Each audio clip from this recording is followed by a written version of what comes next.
Duke u zgjedhur nga populli, ai merr sa atribute shumë të mira, siç e kemi fiksuar. Po, siç e kemi fiksuar dhe atje.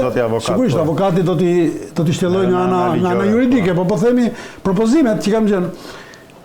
Sigurisht që vim tek një element shumë i rëndësishëm.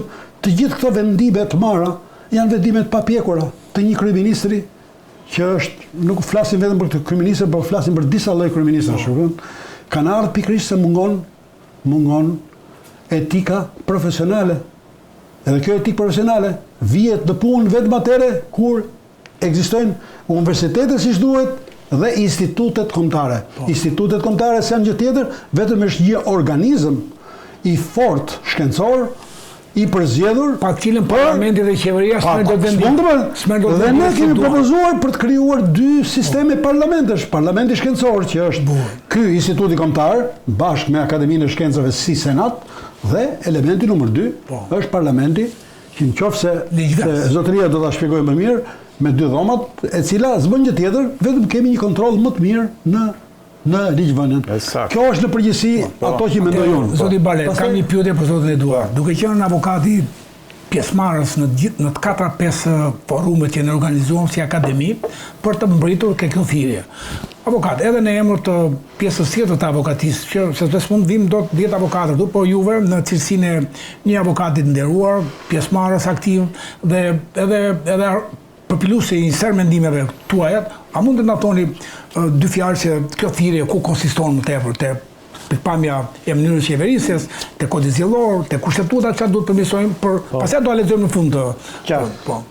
Atëherë faleminderit që na ftuat të japim mundësinë e një që instituti ose akademia rrënjët tona ka përgatitur një, unë do të thosha një thirrje për të gjithë pjesëmarrësit që janë në protestë.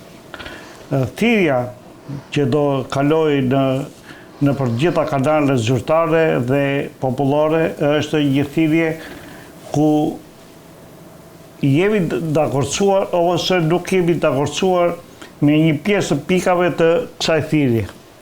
Thirrja e parë dhe kryesore që tash është bërë edhe si përshëndetje që e kemi për gjithë është dorëheqja pa kushte dhe pa negociueshme e kryeministrit së bashku me qeverinë e tij.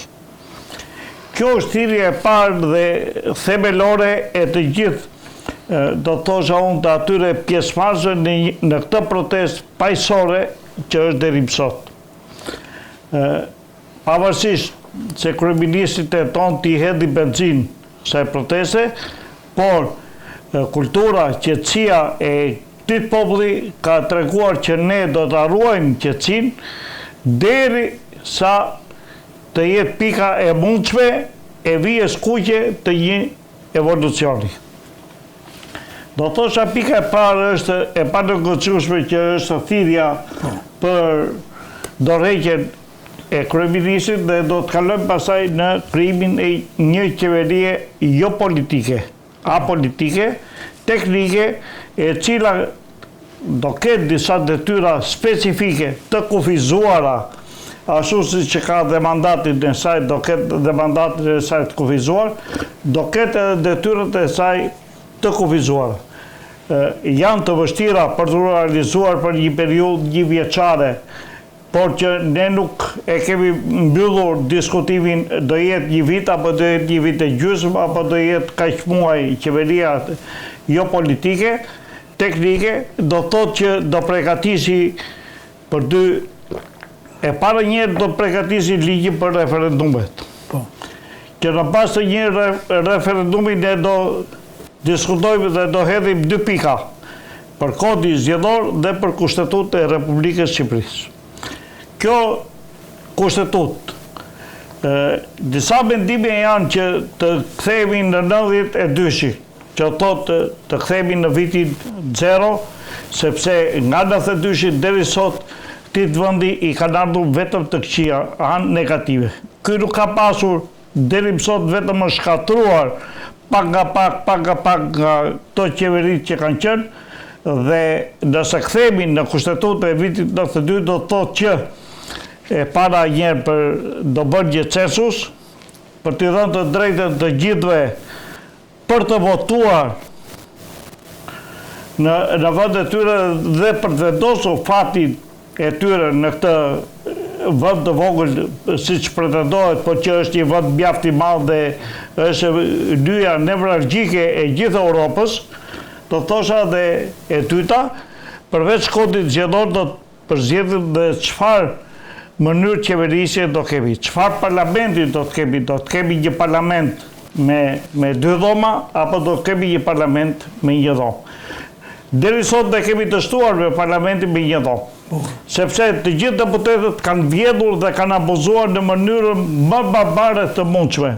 Kushdo qoftë ai, po t'i zëm me emra, do themi, po duke filluar nga ajo ordinere, do thosha që ai merr dhe bonusin duke qenë me shtëpi në Tiranë, merr bonusin si pastre.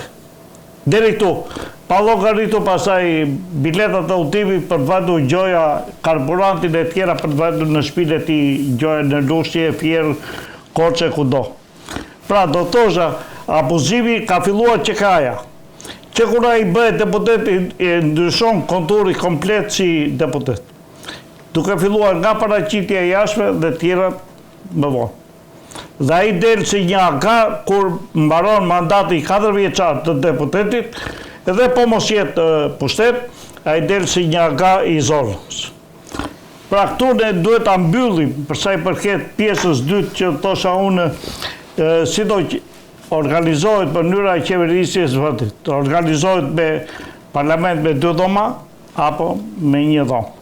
Nëse do organizohet me 2 dhoma, dhe kjo do vendoset të përvjet një referendumi mbar popullor. Çfarë avantazhi ka me 2 dhoma krahasim me 1 dhomë, zoti? Atëherë, avantazhi kryesor sepse Senati që dhoma e dytë kontrollon dhomën e ulët. Duke kontrolluar vendimarrjen që bën dhoma e ulët i kthen mbrapsht.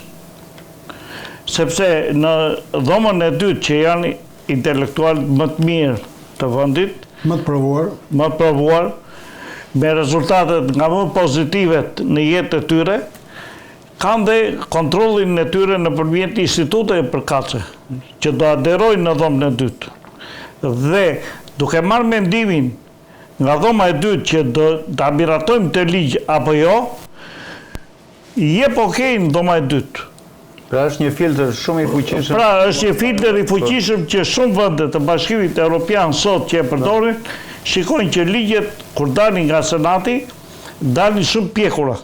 Nuk dalin si ligjet tona, që janë pa bisht, pa këm, pa kokë.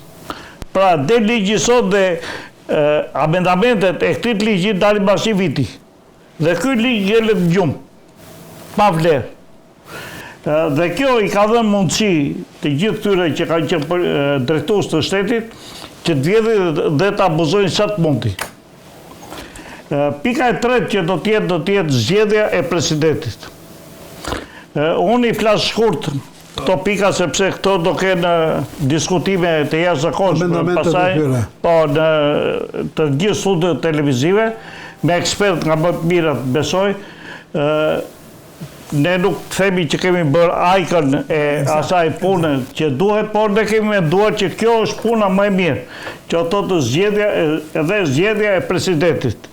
Zgjedhja e presidentit a popullit me një mandat kufizuar, dhe kjo është një politikë mjaft e drejtë nëse ne zgjedhim nga populli, nuk e zgjedh partia, nuk e zgjedh parlamenti. Sepse duke zgjedhur parlamenti ose duke zgjedhur partia, ai bëhet vegël dhe i shërben asaj partie siç po e shikojmë edhe sot. Presidenti jon po flegjum.